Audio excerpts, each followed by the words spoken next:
Hello garden friends, in today's video I'm going to take you on a peaceful stroll through my backyard garden to show you what it looks like in winter. And I'm also going to begin a small garden makeover, but we'll get to that later.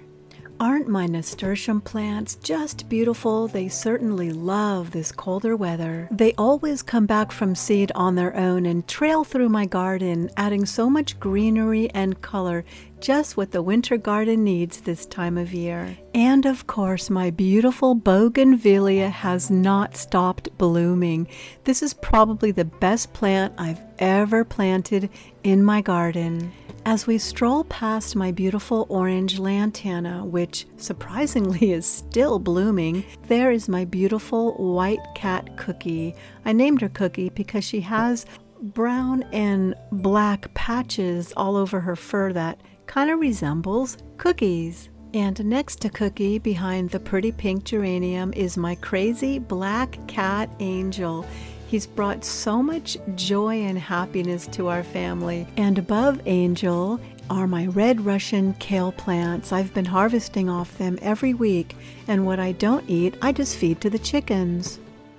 My little fairy garden has definitely seen better days. Because of all the rain, the stepping stones are faded, and I had to put all the decorations away. But in a couple months, I know that will change. But look at my roses. Can you believe they're still blooming in winter? Crazy California weather. And behind that is my water fountain garden that runs on solar. The two clematises that are growing up the arbor really didn't perform very well last year. I hardly got any blooms. Do you grow clematis in your garden? And if you do, how did yours do last year? I would love to know.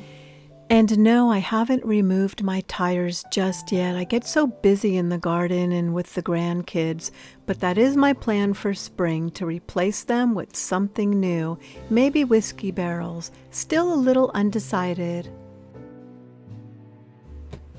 Now I want to address the garden makeover I mentioned. As you know, I have a lot of little areas in my garden. I like to call them little vignettes. This is my scarecrow garden. This is Freya the farmer with her friend Lottie the lamb and Petunia the pig. However, after all the rain, Freya the farmer just didn't hold up very well, especially this bale of hay. So I'm thinking I'm just going to take her down and change this area up a bit. For those of you who watch my videos on a regular basis, you know how hard I worked on this area. So this is a little bittersweet, I will admit. But after the rain, I realized that the bale of straw and Freya's clothes were just not practical for longevity. I might set Freya up somewhere else. That'll be another time. But I will probably put her in a skirt. Definitely not sitting on a bale of hay. Who knows? But one thing I do know for sure, when I do set her back up again, she will not be wearing boots. But for now, I already have a fresh new idea in mind, and my new plans will be more practical and they'll withstand the weather, so I'll never have to worry about taking it down. And no matter the season, the sun, the rain, it will always look the same and it will always be beautiful. Do I regret setting up this area? Absolutely not. It was super fun to create and brought me so many smiles. You know, we never know how something is going to turn out or how it's going to work unless we try. So there's no harm done in trying, no regrets at all. But this next garden season, my goal is to be more practical and more low maintenance as well. That will include low maintenance plants like succulents and cactus, more tolerant perennials, and I'll even be gardening with oyas. You know, those little things you put in pots to keep plants well watered?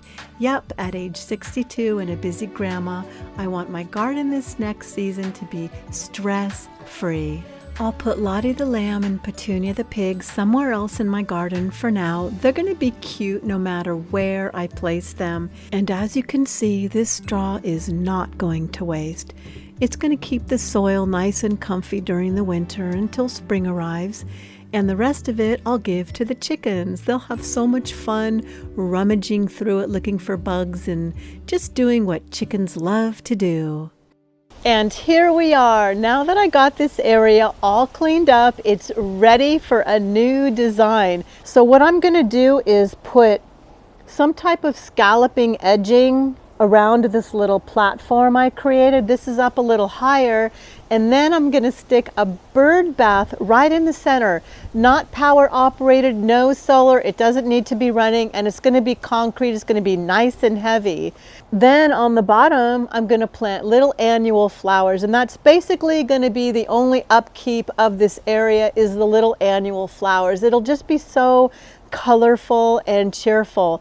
And growing up the arbor, I'm thinking about maybe a climbing rose, but who knows?